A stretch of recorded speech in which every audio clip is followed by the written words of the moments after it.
Hello，大家好啊！今日係2025年11月28號，我係 Anna， 去咗長沙灣試78蚊香噴噴好味炸雞。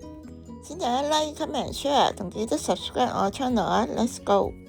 喺港鐵長沙灣站 C2 出口直行，見到七仔，下一個街口，然後轉右，就係呢間位於順寧道嘅世一冰室。餐廳細細間，裝修得都幾光猛同埋舒適。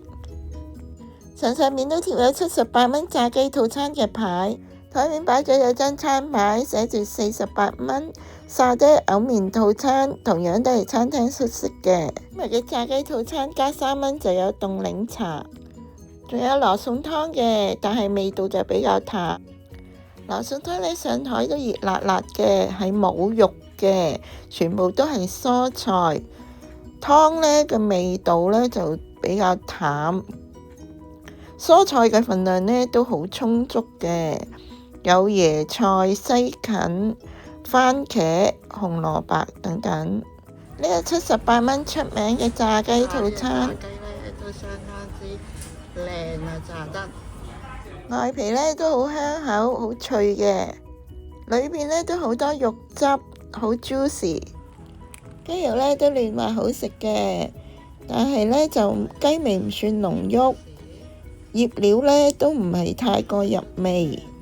但係呢，你如果重口味好似我咁呢，加啲華鹽食呢就非常之正。套餐呢就包咗呢個茄汁意粉嘅，意粉呢就比較腍，茄汁味又唔夠香濃，仲有其他選擇，可以選薯菜或者沙律。78蚊半隻嘅炸雞套餐，凍飲加3蚊，唔使加1。炸雞呢都做到外脆內嫩，非常抵食。今日分享係咁多啦，多謝大家收睇，我哋下條片再見啦，拜拜。